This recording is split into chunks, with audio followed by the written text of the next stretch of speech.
कल की कक्षा में हमने संस्कृतिकरण का अध्याय आरंभ किया था और हमने ये जानने की चेष्टा की थी कि संस्कृतिकरण किसे कहते हैं।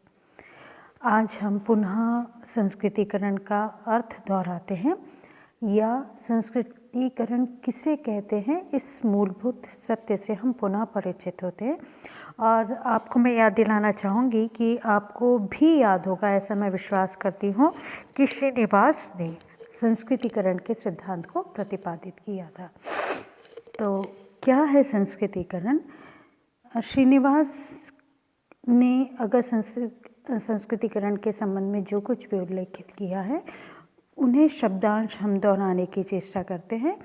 वो कहते हैं संस्कृतिकरण वह प्रक्रिया है जिसके द्वारा एक निम्न हिंदू जाति या जनजाति या अन्य समूह अपनी प्रथाओं, कर्मकांडों, विचारधारा और जीवन के तरीकों को उच्च और अधिकतर द्विज जाति की दिशा में बदलती है।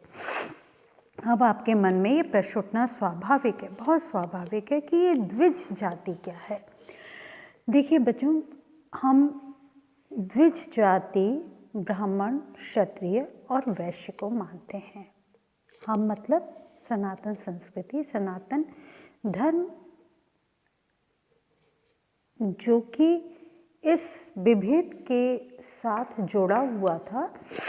और ये विभेदीकरण समाज की सकारात्मकता को बनाए रखने के लिए था, यद्यपि बाद में समाज में प्रभुत्व की चाह में जिस मोटिव के साथ वर्ण व्यवस्था, जिस उद्देश्य के साथ वर्ण व्यवस्था का निर्धारण, निरूपण या ये कहें कि इस पूरी व्यवस्था का जो निर्माण किया गया था उस पर कुठाराघात हुआ, इसके बारे में मैंने कल की कक्षा में आपसे चर्चा की थी, आपको याद होगा।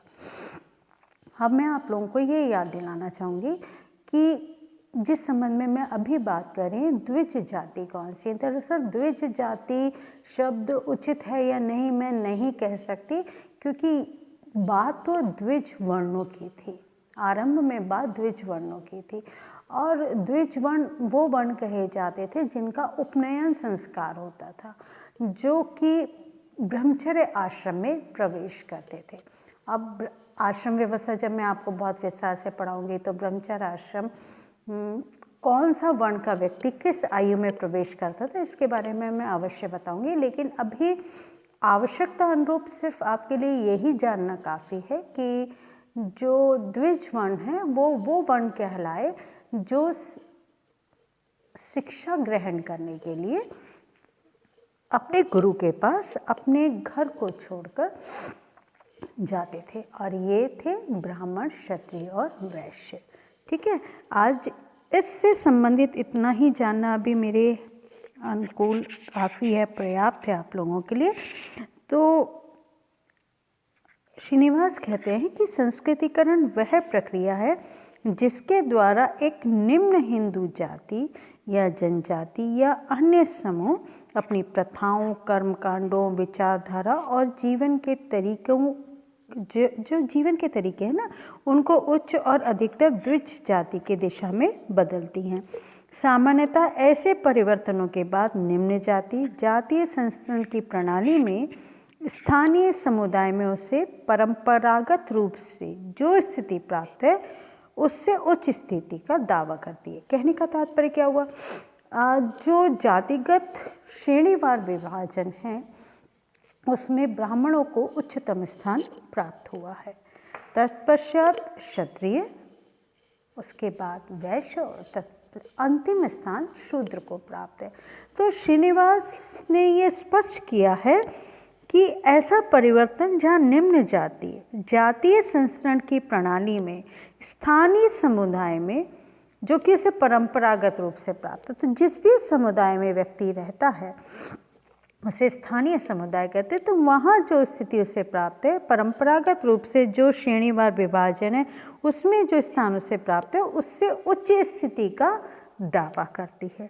सामान्यतः बहुत दिनों तक, बल्कि वास्तव में 1-2 पीढ़ियों तक दावा किए जाने के बाद ही स्वीकृति मिलती है। ठीक है, तो ये परिभाषा के द्वारा हम संस्कृतिकरण का मूल तत्व पहचान गए हैं। अब आखिर में हम अगर इसे और समझने का प्रयास करें तो हम ये देखेंगे कि पहला बिंदु जिस पर हम दृष्टिपात कर सकते हैं कि इसमें अनुकरण करने वाले लगभग सभी समूह, चाहे वो निम्न जातियाँ हों, जनजातियाँ हों या इसके अतिरिक्त कोई और संभावित समूह है, वो महत्वपूर्ण है। तथा दूसरा, अपने से उच्च जातियों का, जैसे चाहे वो ब्राह्मण हो, क्षत्रिय हो, वैश्य हो, इस प्रक्रिया में सम्मिलित किया गया। तो जब हम संस्कृतिकरण की बात करते हैं तो पहली बात हमें क्या याद रखनी है कि इसमें अनुकरण करने वाली जाति है जो कि अपने स्थानीय समूह में निम्नतम स्थान पर रहती है। ठीक है, आपको बात मेरी समझ में आ रही है कि एक समूह है जो कि निम्नतम, जो सामाजिक विभेदीकरण, जो जातिगत विभेदीकरण है, उसमें निम्नतम स्थान पर खड़ा हुआ है।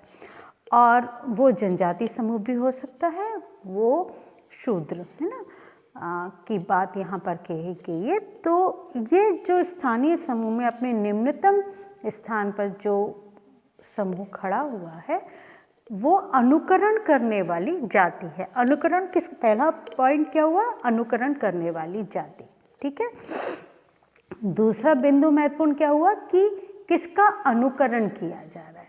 तो यहाँ अनुकरण ब्राह्मण का भी हो सकता है, ब्राह्मण जाति के व्यक्ति का भी हो सकता है, क्षत्रिय का भी हो सकता है, वैश्य का भी हो सकता है। महत्वपूर्ण बिंदु यह है कि कौन सी जाति वहाँ प्रभु जाति है, डोमिनेटिंग कास्ट है। हो सकता है ब्राह्मण ना हो कि क्षत्रिय वहाँ डोमिनेटिंग कास्ट हो। तो ये निर्भर करता है उस स्थान विशेष पर। और ये कह सकते हैं कि अनुकरण करना, और किसका अनुकरण करना, द्विज जातियों का अनुकरण करना ही मूलतः संस्कृतिकरण के आधार बिंदु हैं। ठीक है, अब हम देखते हैं संस्कृतिकरण की विशेषताएं। तो यहाँ पर सिर्फ हम श्रीनिवास की बात को आधार बिंदु नहीं बनाएंगे, यहाँ श्रीनिवास के अलावा योगेंद्र सिंह, मिल्टन, सिंगर, पोकोक आदि जो समाजशास्त्री हैं, उन्होंने संस्कृतिकरण की जो विशेषताएं बताई हैं उसके संबंध में हम चर्चा करेंगे। चलिए, सबसे पहले प्रथम विशेषता देखते हैं। और प्लीज़ बच्चों थोड़ा सा ध्यान से सुनिएगा, समझने की चेष्टा कीजिएगा, और नहीं समझ में आए तो बेझिझक आप अपने अपने व्हाट्सएप ग्रुप पे, जहाँ ये आपका वीडियो का लिंक शेयर किया जाएगा, वहाँ पर आप अपने प्रश्न पूछिए। तो पहला जो विशेषता है वो है सामाजिक एवं सांस्कृतिक परिवर्तन का सिद्धांत, theory of social and culture change. सामाजिक एवं सांस्कृतिक परिवर्तन का सिद्धांत। अब यहाँ बात करेंगे सामाजिक वैज्ञानिक मिल्टन सिंगर। मिल्टन सिंगर ने क्या लिखा? मिल्टन सिंगर लिखते हैं, M.N. श्रीनिवास का संस्कृतिकरण का सिद्धांत भारतीय सभ्यता में सामाजिक और सांस्कृतिक परिवर्तन का अत्यंत विस्तृत रूप से स्वीकृत मानवशास्त्रीय सिद्धांत है। यह समाज और संस्कृति में होने वाले परिवर्तनों का उल्लेख करता है।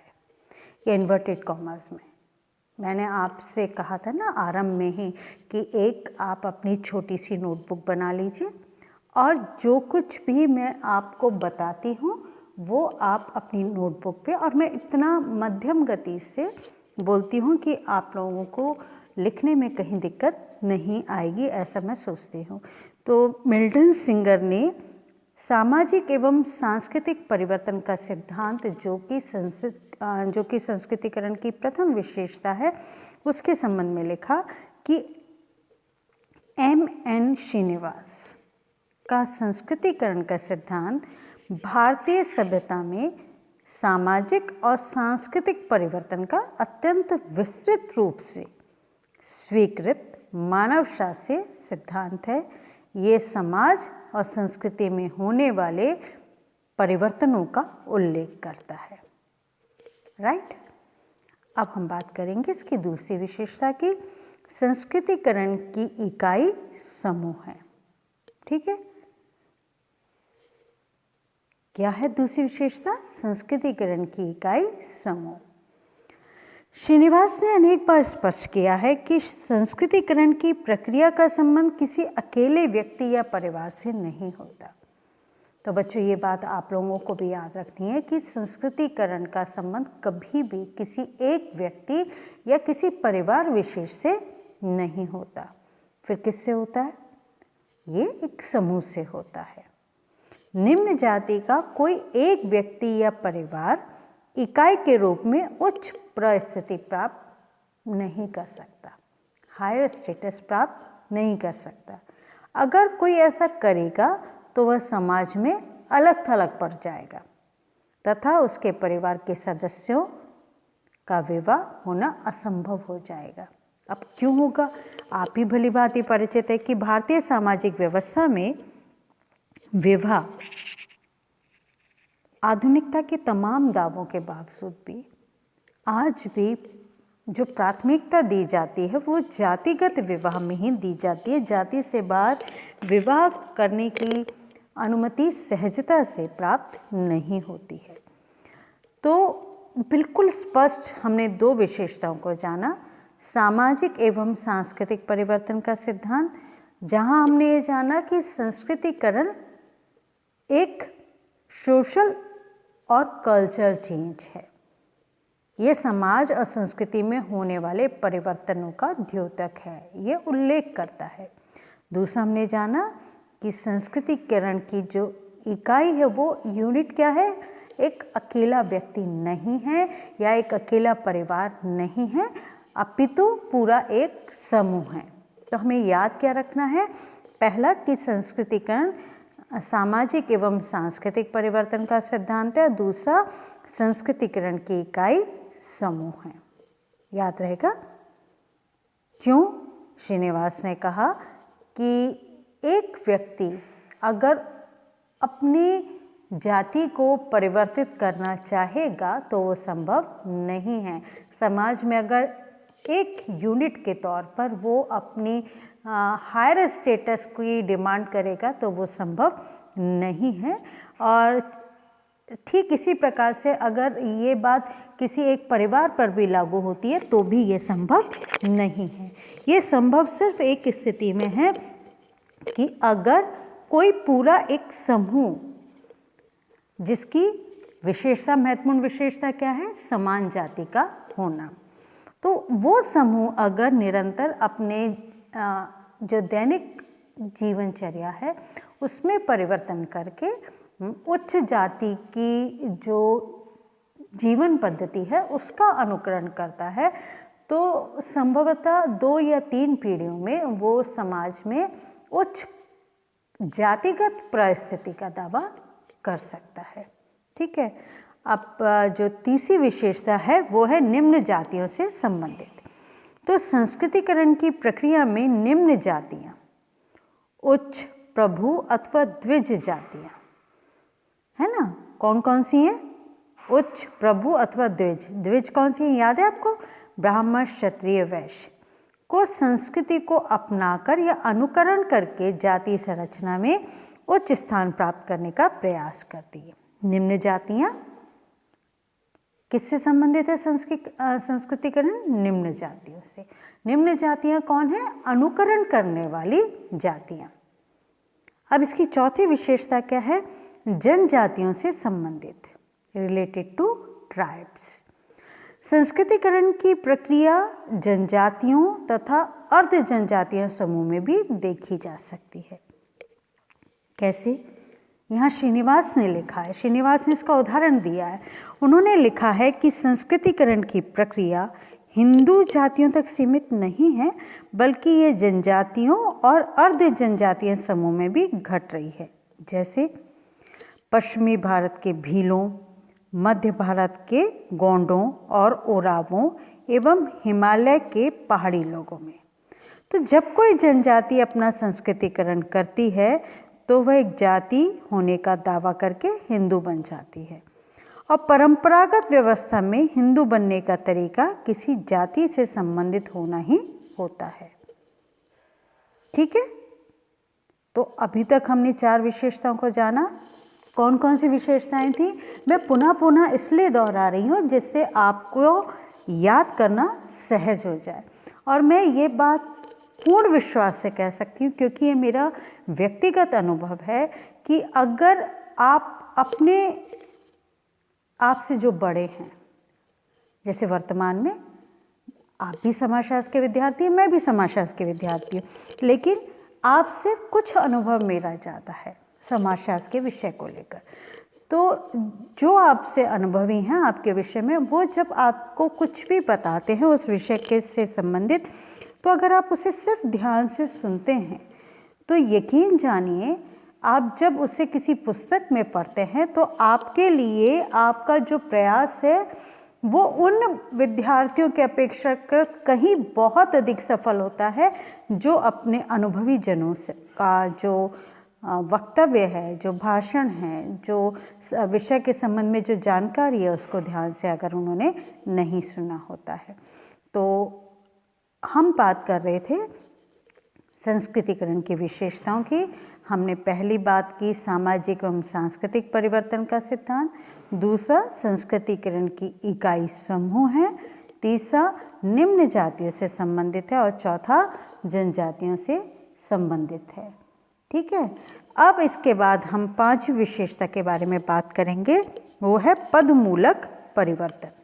तो संस्कृतिकरण की प्रक्रिया के द्वारा जाति अपने आसपास की जातियों से ऊपर उठ जाती है और दूसरी नीचे आ जाती है। तो श्रीनिवास ने पदमूलक परिवर्तन को अंग्रेजी में क्या कहते हैं, पोजिशनल चेंज। तो श्रीनिवास ने लिखा है कि यह पदमूलक परिवर्तन का जो ये पदमूलक परिवर्तन है एक सोपान तक ही सीमित रहता है, इससे संरचनात्मक परिवर्तन नहीं आता। ऐसे नहीं है कि इससे पूरी सामाजिक व्यवस्था परिवर्तित हो जाती है, ये सिर्फ स्टेटस का जो चेंज है, व्यवस्था वैसी ही बनी रहती है, उसमें भी कहीं परिवर्तन नहीं आता। बस विभिन्न सोपानों या खंडों में जातियां संस्कृतिकरण के द्वारा ऊपर नीचे आ जाती हैं, परंतु जो सामाजिक ढांचा है वो यथावत रहता है। ठीक है, तो आज की कक्षा में हम इतना ही पढ़ेंगे। कल की कक्षा में हम और विस्तार से जो जनजातियों जातियों द्वारा उच्च जातियों की प्रभु जातियों के जीवन पद्धति का अनुकरण किया जाता है और जिसे संस्कृतिकरण कहते हैं, उसकी और विशेषताओं के बारे में जानेंगे। हम हमेशा की तरह से जो कुछ आज हमने पढ़ा उसको दोहरा देते हैं। पहला ये कि संस्कृतिकरण वह प्रक्रिया है जिसके द्वारा एक निम्न हिंदू जाति या जनजाति या अन्य समूह अपनी प्रथाओं, कर्मकांडों, विचारधारा और जीवन के तरीकों को उच्च और अधिकतर द्विज जाति की दिशा में बदलती है। दूसरा, इसके बाद हमने संस्कृतिकरण की विशेषताओं का चरण आरंभ किया और उसमें हमने पहला देखा सामाजिक एवं सांस्कृतिक परिवर्तन का सिद्धांत।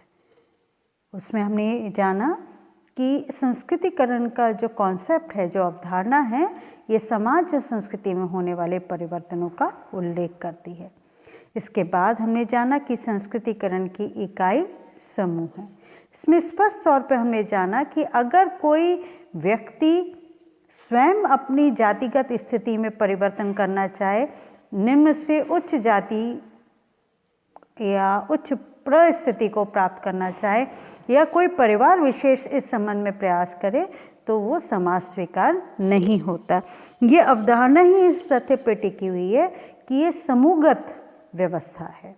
फिर उसके बाद हमने जाना तीसरी विशेषता को, वो ये जाना हमने कि ये निम्न जातियों से संबंधित है।